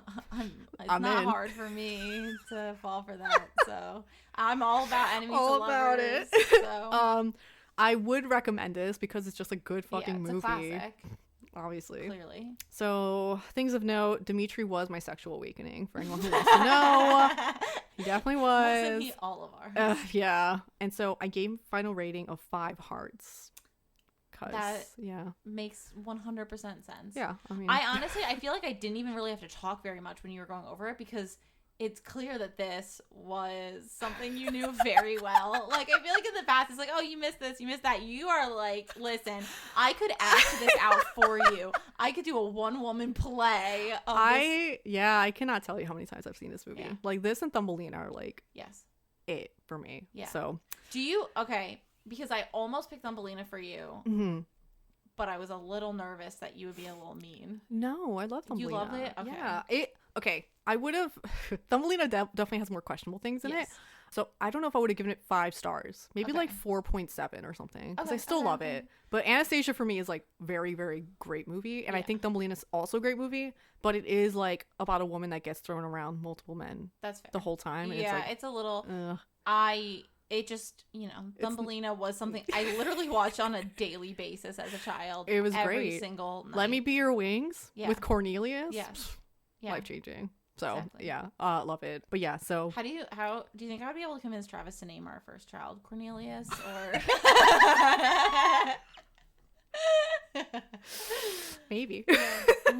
We might. Well, we're gonna do like the middle name Travis Jr. and then the first name Cornelius. Cornelius Travis. Oh God, that poor child. Oh my god. Anyway, I can't wait for your review on Gremlins. Yeah, this is literally, I'm 99.999% sure this is the first time I've seen it since the first time I saw it. That's great. So my movie was Gremlins, obviously, and the genre is comedy horror. Comedy comes first, horror comes second. Yeah. But it's definitely a horror. And when we started watching it, because Travis watched it with me, and he was like, is this really a horror? And I was just like, yes, 100% it's horror. Technically, yeah. And it is, like, when you Google it, it does come up under horror. So yeah. You know, it's a horror Christmas movie. Yeah. It's just goofy, but it does have a lot of, you know, creepy elements and gore, and so a jump scare or two, I guess. Yeah. So it was directed by Joe Dante, and it was released in 1984. Mm-hmm. Snapshot: Billy is gifted a pet mogwai for Christmas. Mm-hmm.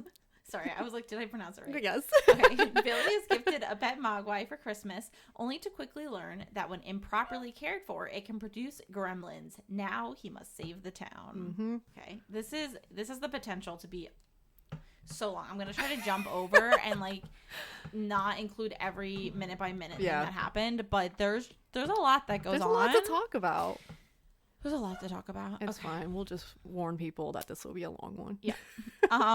Okay. So basically, it starts, and your narrator is this guy who says that he's an inventor, and he's in Chinatown, and he's kind of looking around and wants to find a gift for his son. He's being led by this small boy who brings him into this shop full of oddities, and it's got like a lot of different things in it.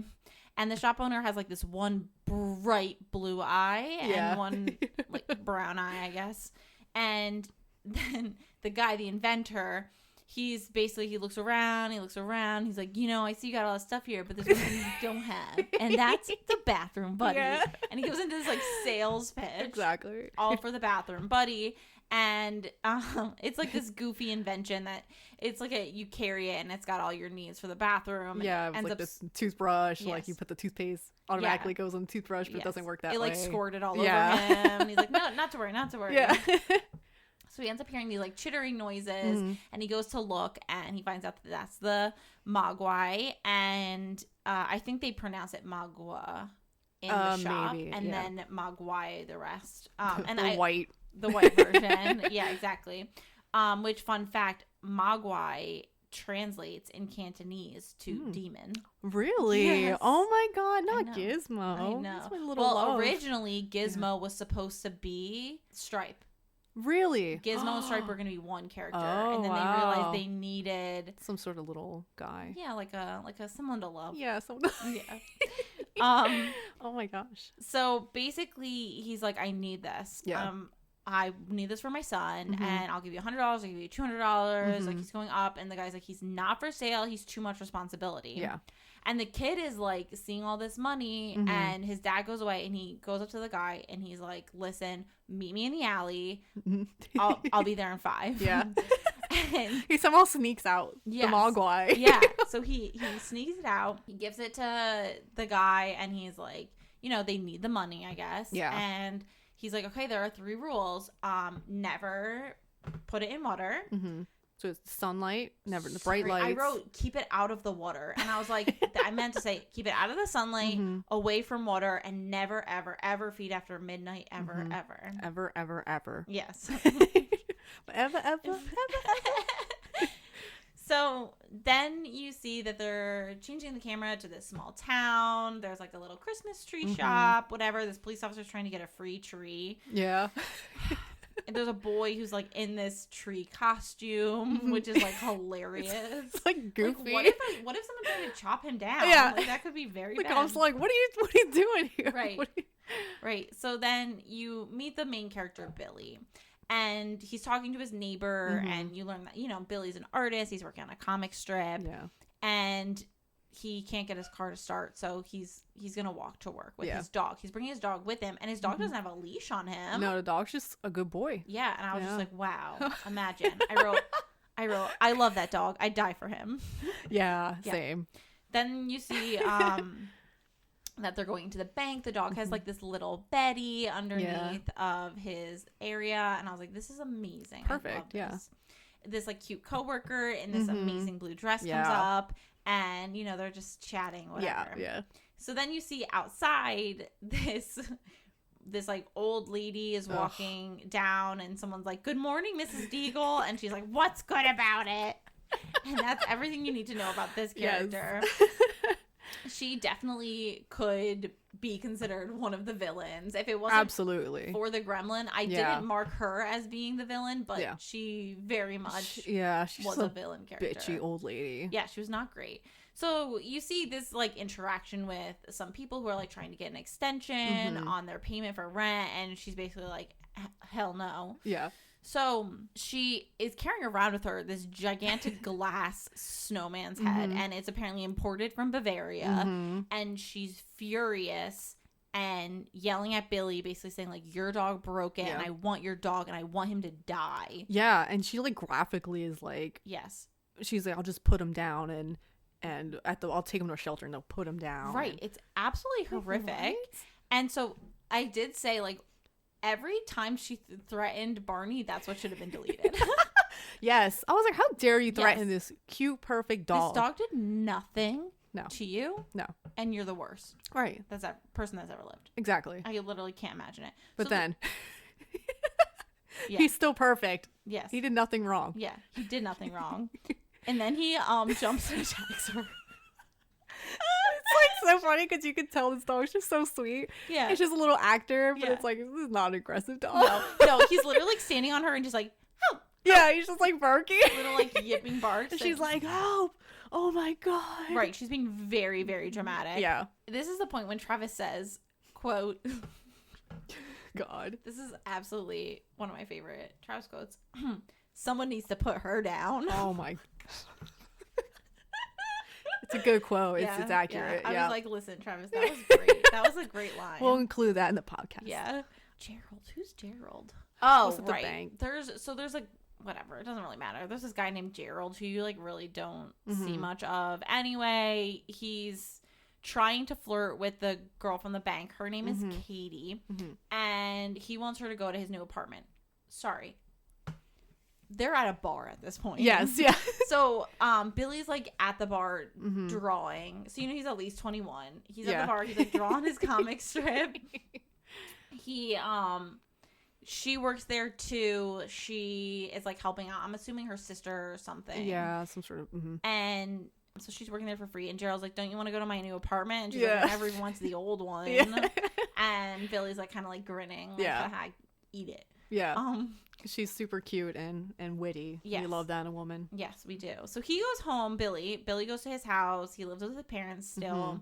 And his mom is like sad. Something's bothering her. And he's like trying to cheer her up. And she's like, don't worry about it. Just help me. You know, he's like, I'll help you make dinner. And he has to use this invention his dad made. And it's this egg breaker thing.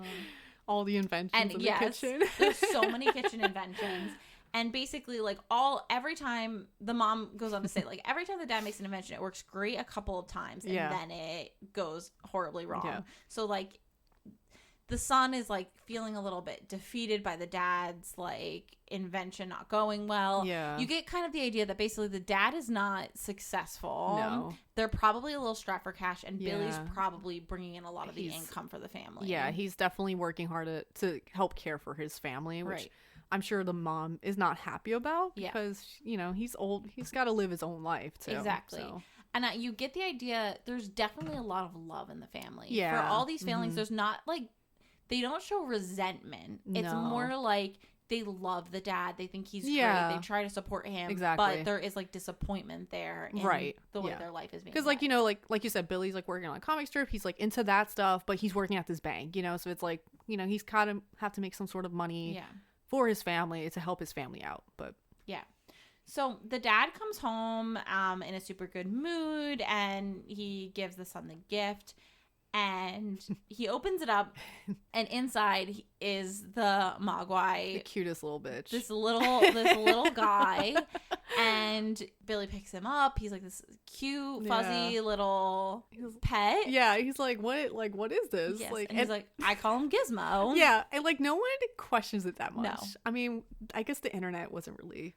I think Gizmo kind of makes sense in that the dad's an inventor and he makes gizmos. No, I mean like the idea of seeing this thing Oh, and being like, yeah. what the fuck? Like exactly. Like here's this creature that's well, I'll say like when I was in 6th grade, I had a friend who had a chinchilla, and I feel like I had never heard of a chinchilla before. Yeah. That was an entirely new animal, and I saw it and I was like, what is the fuck? This?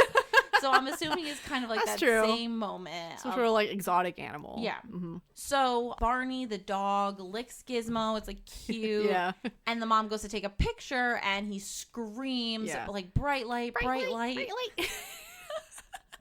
And he's like shaking. Yeah. And at this point the dad tells the rules. He's like, by the way. Yeah, it's just like, FYI. Okay, this was the very important rules. Yeah. So you can see Billy's like playing with his new pet, Gizmo. Gizmo sings along with the keyboard.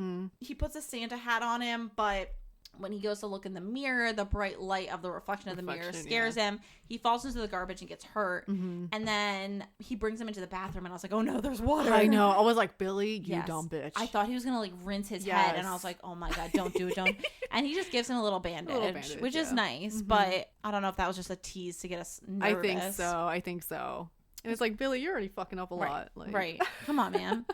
So then the next day, like the Christmas tree kid comes. I think his name is Pete, and he's delivering their Christmas tree. And he basically is like, Pete, you want to see something cool? Yeah. And he brings him up to show him Gizmo, and they're like looking at it. He's like, here, listen to him sing and playing on the thing. But it's on his art desk. So there's like a jar full of like water and brushes. And Pete knocks it over and it spills onto Gizmo. Yeah. And he's like, what did you do? Yeah. And the kid's like, what's in the water? And he's like, what was in that glass? He's like, water. So Gizmo's just like squirming. He's freaking out. Yeah. His back is boiling and steaming. You're like, oh my God, this poor baby. Yeah. Like fuzzballs start popping off of him, and they're like focused on the fuzzballs and not on Gizmo. And I feel like I would be like, help my son. Yeah, exactly. It's like my baby. This is you are not. Boy. Yeah, you're not babying this baby enough. No. So suddenly the fuzzies start growing, and there's 5 in total, and they grow into like replicas basically of Gizmo. And Pete's like, I want one. Yeah. And poor Gizmo looks so upset. He's so mad. He's just been through it. I know. I'm like, someone give him to me. Right. I'll care for him. I will treat him. Right. He needs his own little cave. Yeah. He needs exactly his own little like room. Yes. And I can't with them. So Billy goes to tell his dad about this, and the dad is like showing off this new he added a razor to the bathroom buddy, and I'm like, that feels dangerous. Yes. And it's like, it looks like a huge like what's those pocket blades, but it's like a Swiss Army knife. Yeah, but it's like the it like has a bunch of tools in it. Yes. Is that what Army knife. Is that what it's called? Yeah. Really? Okay. I thought it was something else, but this thing? Yeah. So it's just like a one of those, but it's like 5 times thicker. Yeah, it's humongous. You could not fit that in your pocket. No. So he eventually tells his dad about the multiplication of the Mogwai. Yeah. And he was like, the new ones aren't like Gizmo. Like, there's something off about them. Yeah, they're a little like mean. Yeah. Because they're at this point, they're like at the Christmas tree, right? And they're playing with things. Yeah. Well, yeah, I think so. The dad is basically like, this is amazing. This is going to be the new dog. Horrible idea. And it's like, first of all, this isn't a great business idea, because you literally, the minute you sell one of them, if it gets wet, it multiplies, and then they can sell those. Yeah, they can resell them. Maybe you would make one initial big like income of money, but that's it. Exactly. Yeah. Pretty and then soon like the world's overrun. Right. Yeah. So it's not smart at all. No. But like the one that has like a little mohawk stripe. Like fucking spits on Gizmo, and they're treating Gizmo like shit. Yeah. So you can tell there's like a different vibe going on. Like they're not like good. Gizmo. So in the middle of the night, Billy wakes up, and he hears Barney crying. He goes outside and sees that he's all wrapped up in the Christmas lights. He's like tied up on like the port, like, awful. Dude, the way that would have destroyed me as a human being. I know. And so they're like, family's like trying to talk it out, like what happened with Barney. And I feel like they're not nearly as concerned as they should be. No. So then he decides to consult a professional and takes one of the Mogwai to the science teacher at the high school. I was like, Billy, what are you doing? I hated everything about that. It was literally so dumb. Yeah. Yeah. He has him like in a cage. He brings him to like the science teacher, and teacher's like, oh my God. Like, and like wants to do like kind of like experiment with it. And I'm like, it's so messed up. And also you have no qualifications. No. You're a high school science teacher. And as whatever, I'm not gonna go into it. I can't. So he shows how it multiplies, which just feels like a bad choice. Yeah. But then you never see those multiplied gremlins again. I was gonna say, I'm like, I remember him like putting water on it. But they don't. It only multiplied once. Yeah. And there was one additional. But yeah, they never show that one again. Yeah, because the next time he's like injecting, he's putting something. Is that where the leftover gremlin from Gremlins 2 comes from? I don't know, because I never watched Gremlins 2. Oh, I don't know. Gremlins 2 was not good. Yeah. Like, at least the first one is like campy and fun. The second one was just like, we didn't need this. Yeah. But I don't remember much about that. Okay, so then basically the science teacher's about to be really creepy with these poor little creatures. Yeah. And Billy goes to, I guess, walk Katie home from the bar. Yeah. Yeah. So he goes there, and like there's his neighbors there, and he's super wasted. Yeah. He should not be driving home. I don't know why they let him even get into his freaking plow that he was going to drive. Even though it's a plow, I don't know why they let him get into it, because that man was tripping over his feet. I don't know. I guess because it was like down the street. Right. So Katie was like, listen, you should just walk home. And so he's like, you know what? I think I'll just walk home.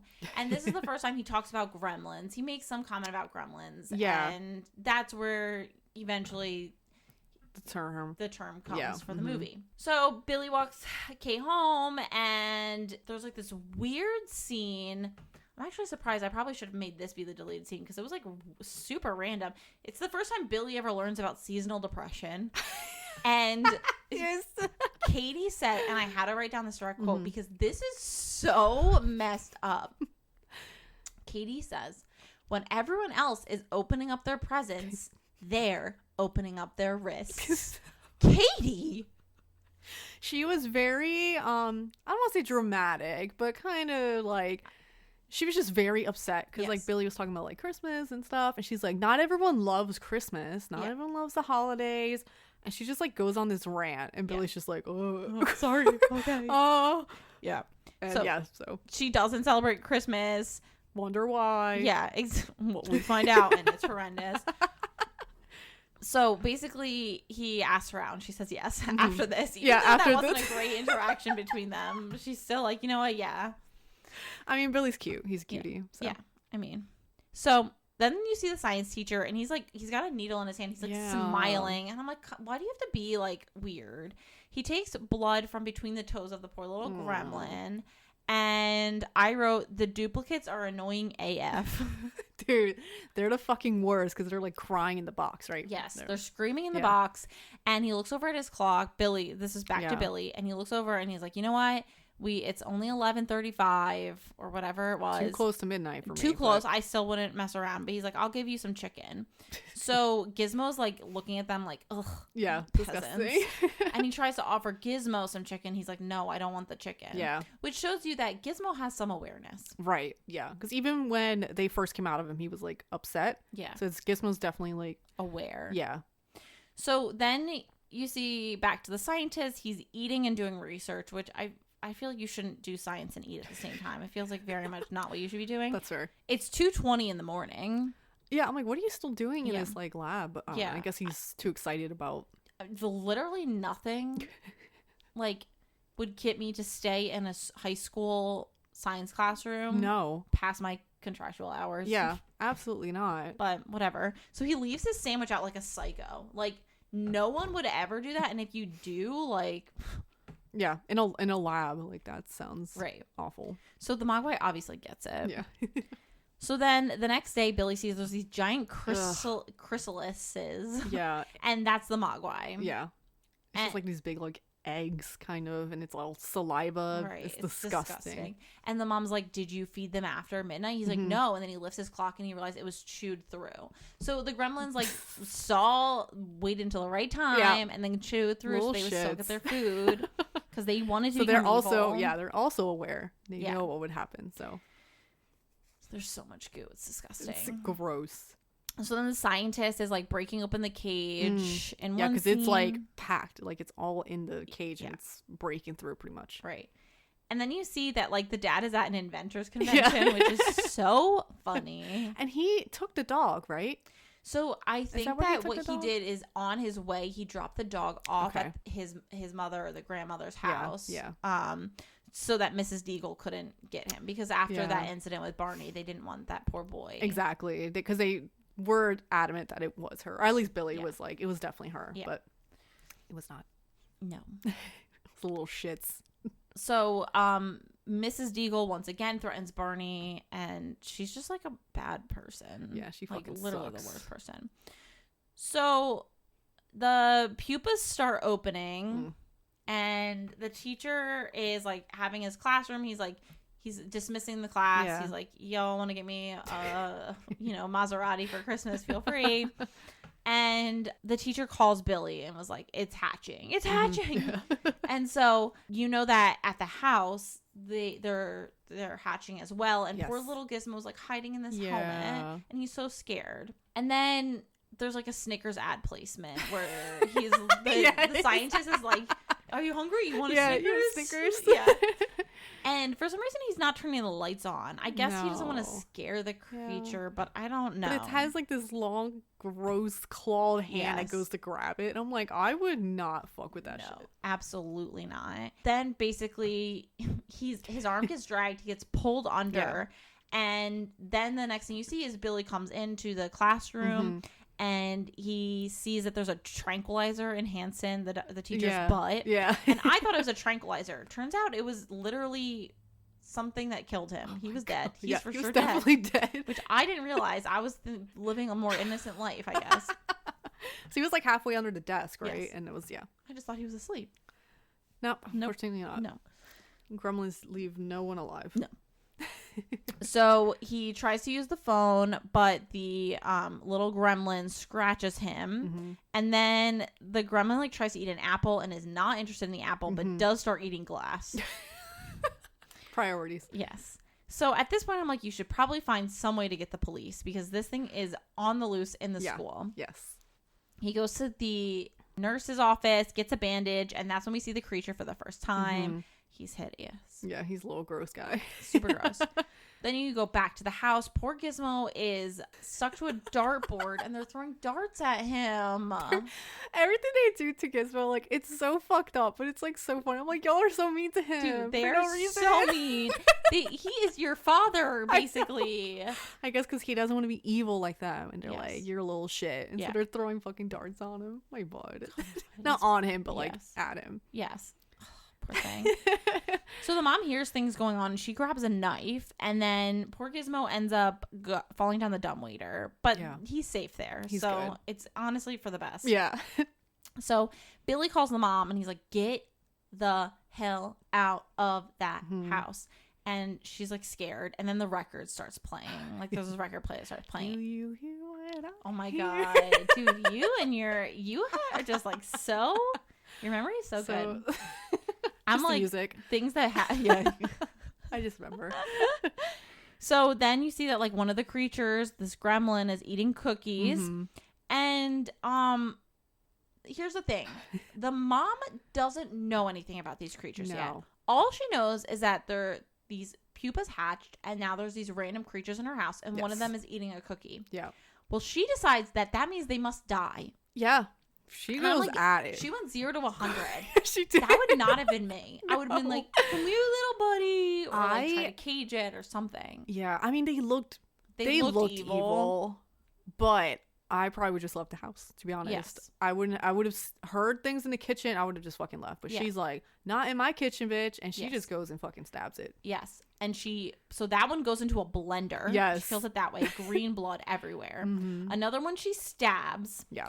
She cooking sprays the other one until it lands in the microwave and explodes it in the microwave. This is all so gruesome. It is so insane. She murders 3 of them. She murders 3 in of one them. shot. I wonder why this terrified me so much as a child. Yeah. That was a pretty graphic It was part. very graphic. And that was their second take of it, because the first was even more graphic. Really? And my God. they de-graphic. Oh my guys God. Yeah, that Yeah. part used to creep me out. Just like the eeriness of like not knowing where they are at. Yeah. Yeah, and the microwave scene was pretty brutal. Yeah. Super Really gross. brutal. So then there's another gremlin hiding in the Christmas tree, and it attacks her. Mm-hmm. She stabs at it, but it's choking her. Mm-hmm. I think this is one is Stripe. I think it's Stripe, yeah. So Billy gets home and he uses a sword. No, this one isn't Stripe. He uses a sword and he chops it into the Okay. fire where it burns. And the leader, aka Stripe, is still there, and he breaks a window to get out. Then Billy's like, "Okay, Mom, I'm taking you to the neighbor's house," and drops her off. He finds Gizmo, puts him in his backpack, and then they're like, "Let's go on a gremlin hunt." Yeah. They So follow. at this point, there's only one Yes. technically left. Stripe. So they follow the footprints to the YMCA, and if we're being really technical about it, that snow would have made the gremlin multiply. Technically, yes. it's wet. Yeah. But you're whatever. right. It's, yeah. Yeah.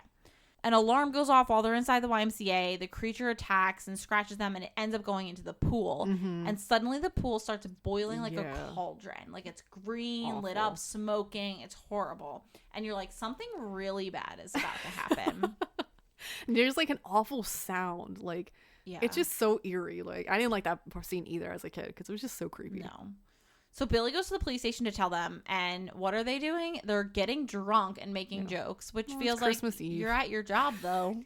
Small town, Christmas Eve. They're like, oh, Yeah. all right, Billy. Like, how much mean- you had to drink? Well, not as much as you. Yeah, obviously not. So then you see that there's this army of these horrible little creatures walking down the road. I Yep. think that there's like 500 of them. There's so many. There's so many of them. It's ridiculous. Yeah. And then you go to the neighbor's house, not the one that the mom is at. Different neighbor. This is the one with the drunk guy. Yes. His name is Murray. Mm-hmm. And his wife is way too nice for such a grumpy man. Yeah, she is. He's just like, "Oh, what are you doing?" Blah blah blah. And she's like, "Oh, don't you know it's la la la." Yeah, yeah. Whatever. I Mhm. don't know. I can't remember their interactions. I'm not as good as you. Basically, the TV's messed up. He's grouching about it. She's being a little ray of sunshine. He decides to go outside and look, and the gremlins are messing with his antenna. He doesn't see it, but what he does see is that they turn on his plow and drive it straight into the living room. And there's so much property damage. Yeah. And I don't know specifically if they're dead, but you get the implication that they I think die. they probably are I think dead, they're yeah. probably dead. Like 90% of all the people the gremlins attack actually Yes. died. Right. There's only 4 confirmed deaths, which I don't know what Mhm. that means, but there's definitely more deaths than that happen. There's like hinted at, because it's like the 2. police officer and the sheriff probably died, but you don't know for sure. 4 confirmed. Damn, okay. I did look up a whole list of it, and I forget everything. Oh. Classic me. So they're wreaking havoc. They're messing up the stoplights. You're seeing all these cars are crashing. Yeah. At the sheriff's office, they see Gizmo, and they want to test out the water. And they're just about to. And Billy's like, no, you don't want to do that. And then they get a call about like the snow plow accident. And Billy's like, it's the creatures. And they're like, go home and open your Christmas presents. Yeah. And he's like, my home is not a home right now. Mm-hmm. So then you see Deagle Real Estate, and it's like, of course she's in real estate. Yes. Sorry, real estate agents.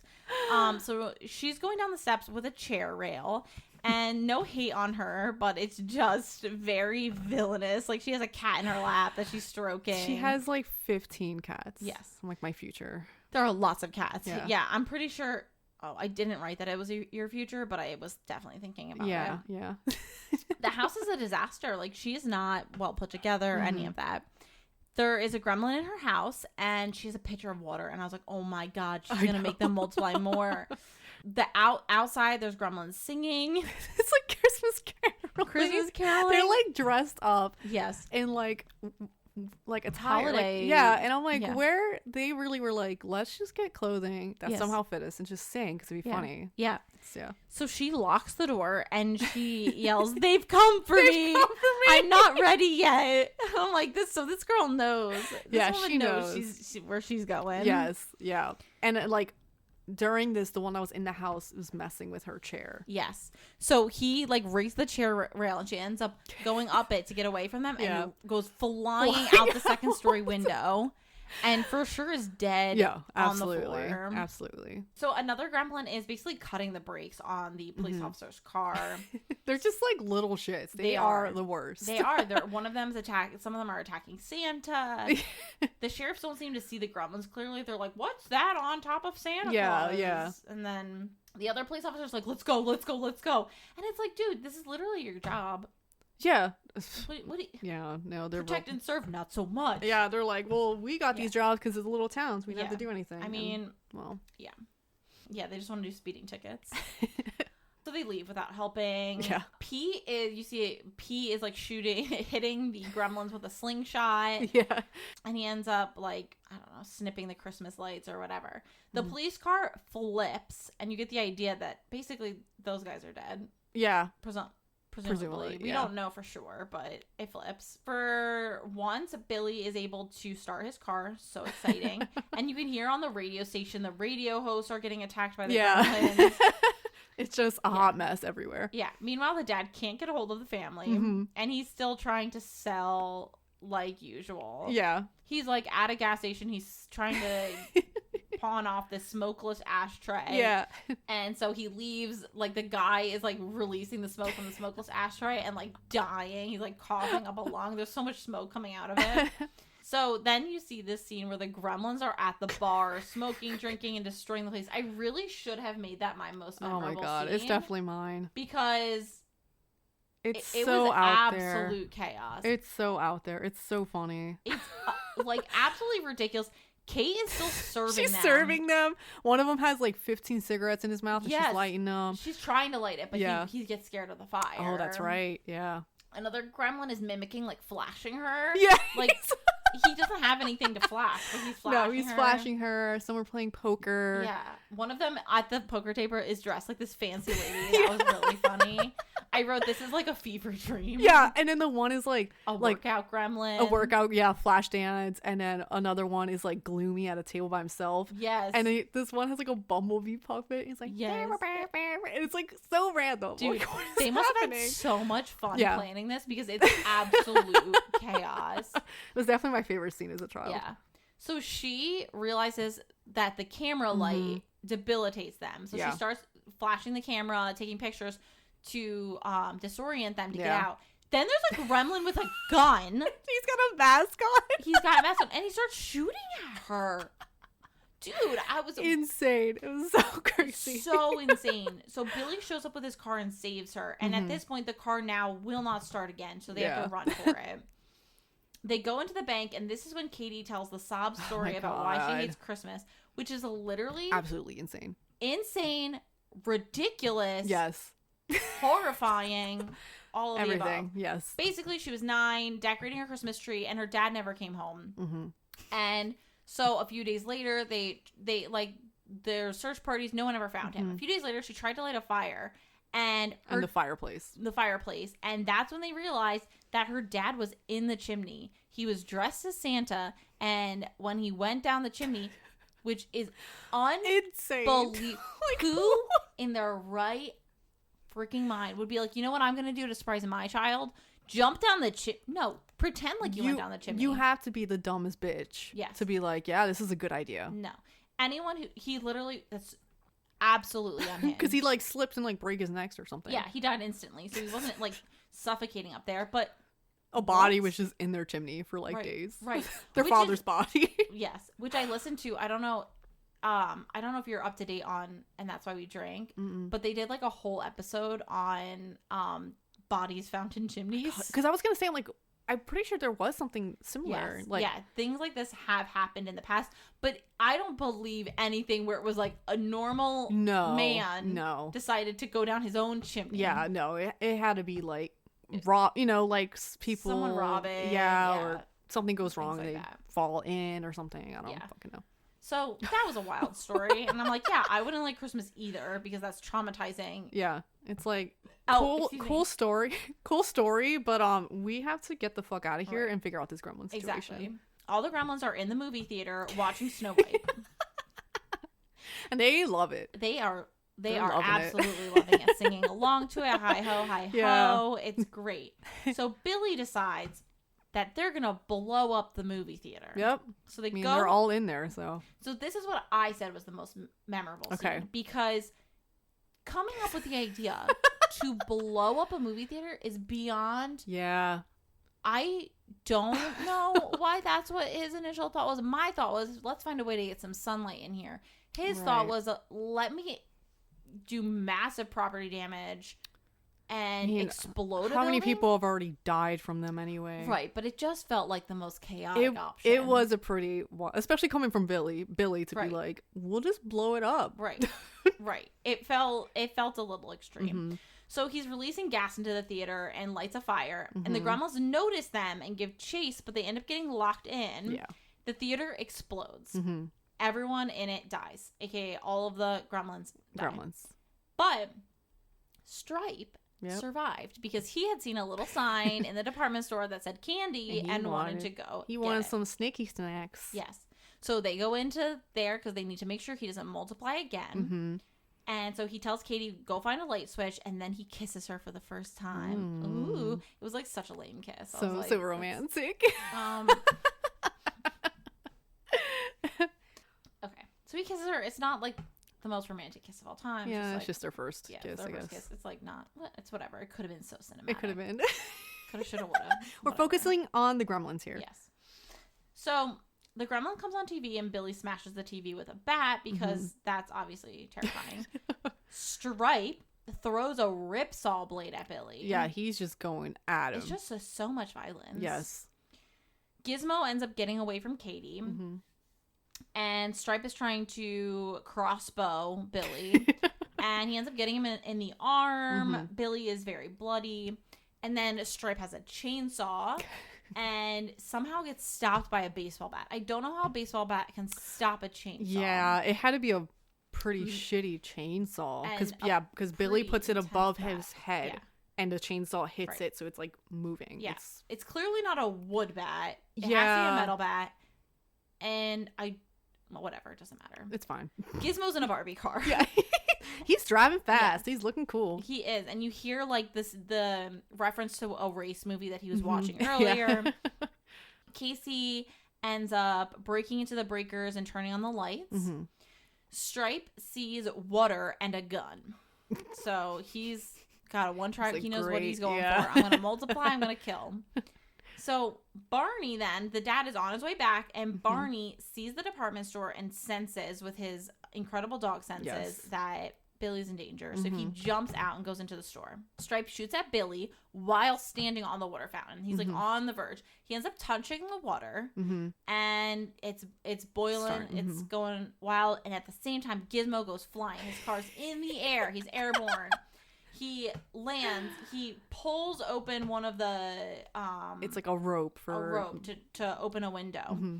Stripe shoots at Gizmo, but Gizmo gets the skylight open in time, and it kills Stripe, who melts like the Wicked Witch of the West. Disgustingly. Yes. Like this, it was such a gross and creepy scene of him just dying. Really gross and graphic, and like even his bones melted. Because he dies in like the water, and he jumps out, and that's like the jump scare that would always get me as a kid. Yeah, because you're like, he's alive. Yeah, the zombie's going after them, but nope, whatever. He did. So Gizmo somehow, I guess, was not in the sunlight and was okay. He was like in the bushes. Yeah. So they wrap him in the dad's scarf, and that's where I wrote Billy goes to the fountain and Stripe's body flies out.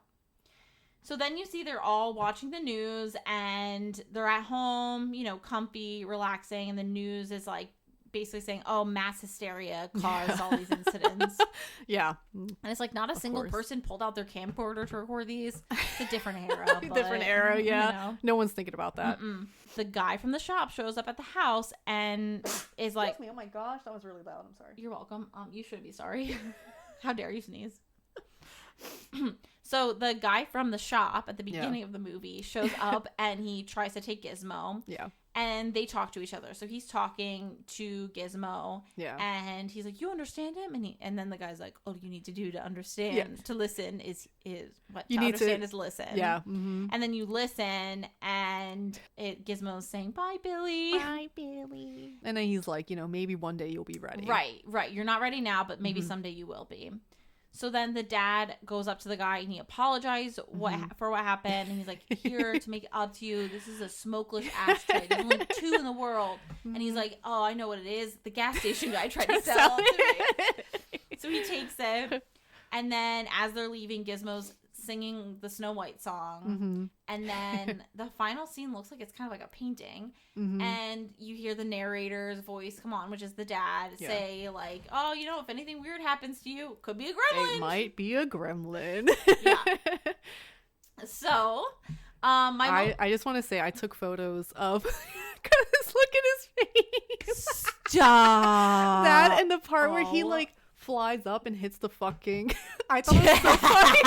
They totally just like took that toy and they just fucking threw it up. I was like, oh boy. My freaking God. This is unreal. This actually looks a little bit like Doug's dogs. Oh yeah, like a little Shih Tzu. Yeah. Oh my God. I want to point out the close-ups on Gizmo. I wanted to look into that and I forgot. Like the puppetry for it looked so fucking realistic still, and I'm like, what did they like use for that? I don't know. Because like it was like the real close-ups and he's like just moving. He looked like a real thing. A lot of movement. Like the movement was really good. Yeah. Like originally not for Gizmo, but for the Gremlins, they wanted to put monkeys in little outfits. Shut up. I hate that. Yes. I hate that. Oh my God. And then they decided not to because the monkeys were scared of the gremlin heads. Oh no. I know. So this poor little monkey. How would they have? Oh my God, that would have been crazy. I know. No, I love what the direction they went. You know, because it's like they're like just like little critters, and you're like they're not realistic, but like they're kind of creepy. They're cool looking. Yeah. So it doesn't have to be realistic. It looks good. I said that my most memorable scene was a theater explosion, as I mentioned. Yes. Mostly because of how unhinged it felt. Again, scene that should be deleted. Any death threats on Barney, and I didn't write this, but I should add in. Also, Barney being wrapped up in the Christmas lights. I hated that. God. I know that it led to him eventually, I don't know, helping out at I don't know what he did at the store. I think he helped out in some way, but he did, because I think he ran in to help like Gizmo. He did something with Gizmo. Yeah. So they're main buddies, character, they are. Main character, I said smash. Billy saving the town. Yeah. He didn't mean to cause all the chaos that he caused. He's a sweet boy. Yeah. You can tell he's a sweet guy. Yeah, he's like artsy, whatever. Yeah. Like to be clear, it would have been a smash back when I was his age. As who I am today, no, but who I was then, yeah, for sure. Main villain obviously pass, like literally impossible. Yeah, even if it was Mrs. Deagle, pass. Yeah, no. I wrote that my likelihood of survival was a 7, so I gave myself a good chance. But I feel like it's really depending on the scenario. Were my brakes cut? No, I probably wouldn't live. Exactly. But how many gremlins are you facing off with? Like the mom took down 3. Yes. The 4th one got her, but it's like if I'm only getting against 1 or 2, I might be able to handle that. I feel like I could hold my own. Black belt in karate. So. Exactly. Yeah. Would you recommend to a non-horror fan? I said yes. It is like. Ooh, like for a little kid, I would not have a child watch it. That's fair. But like an adult, why not? Sure. It's a Christmas movie. Yeah. Add it to your list. So things of note, the only thing that's a thing of note that I didn't already mention is that Steven Spielberg had a cameo. He was the guy in the wheelchair, the electric wheelchair thing at the convention, at the science convention. Oh my gosh. Yeah, so now I feel like I need to rewatch that scene. That's funny. That's great. Yeah. I'm curious. Okay, so for a rating, I gave it 4.25. Okay. Yeah. So I gave it a little less, partly because of like it I don't mind that it's really like out there and wild with all of the like gremlin scene and stuff like that's funny. I think it was a little bit more gruesome than I would have liked. And I think it also made a little less sense. Like if it made a little bit more sense, it would have. Yeah, because it really went 0 to 100. Yes. Like once the pack of gremlins came out, it was just like do whatever, like just make it funny, like them caroling at the theater, the bar, like it's just funny. But I mean, I think 4.2 is a great rating for Yes. it. I mean, I love that movie. I just think it's funny. Yeah, it is funny. It's not going to be something I would watch every single year. Mm-hmm. Probably won't watch it again for a little while. You should reconsider that. But it definitely wasn't like scary. Yeah. And hopefully won't feature in my nightmares. Although my nightmare from last night was about blood rage. So you wouldn't think that could cause a nightmare. But somehow I had a nightmare that I was the person dating someone who was a murderer. That's horrible. Yeah, it was oh my God. Well, maybe you'll have a Gremlins. I could have a Gremlins nightmare. Maybe it'll be a nice dream though. You can be hanging out with Gizmo. Maybe I seem to be getting like less affected by the nightmares. I'm just kind of like You're, like, watching numb. them. Yeah, I'm like numbing out from it. So that's good. It's so great. You'll eventually like just what I need to do is learn how to lucid dream so I can get out of them and just turn it into like a really fun romance dream. Yeah, make it romantic. That'd be really fun. Exactly. Now we need to give our snapshots for next week, and guess who didn't write hers? Me. I started writing it as you came over. So hold on, I'll just do it off the cuff, whatever. Okay, good. Yep, that's great. Okay. So my snapshot for you, I'm recommending for Demi Pride and Prejudice. Perfect. Another great romance. Yes, it's the ultimate romance, the best romance of all time. Probably can't be topped. No. Can't. I really can't think of a single one that I would top over it. And for your snapshot, if you don't know what Pride and Prejudice is, then you've lived a really get cultured sad life, and I encourage you to figure it out. Yeah. But I'm just going off the cuff on this one since I didn't prepare it. Elizabeth Bennet and Fitzwilliam Darcy are yes. Two enemies. Okay, yes. Who two are lovers. attracted. Yes, it's going well. Who are attracted to one another. Yeah. But because of their financial situations, social status, and social status, thank you for helping me with my snapshot. Let their pride and prejudice get in the way of love. What will it take for these two souls to find each other? Find out next week. I think we should forever just do off the cuff snapshots. That was great. That was really good. Oh my God. Okay. So my movie for you is Alien. Okay. This is Ridley Scott's Alien. So my snapshot is crew members on a spaceship heading home end up being sent to investigate a distress beacon. They don't listen to the only woman with a brain on board, end up having to fight and survive against an alien. Also, there's a cat. Yes, there is. Yes, there is. Whew, all right. So if you can guess what our common thread is, please reach out to us. We are on Instagram and Threads. If anyone goes on that. Yes. I don't. So it's kind of dead right now, but I'm going to try. I'm really going to try. How do you watch this? TikTok, how do you watch? Yep. Gmail, how do you watch this at gmail.com? And Discord, how do you watch this? We've got to set that up. We'll figure that out. Yeah. Before this episode comes out, it will be live. Yes. Yes. Yep. Like, follow, subscribe. Thanks for listening. We'll see you next week. Bye.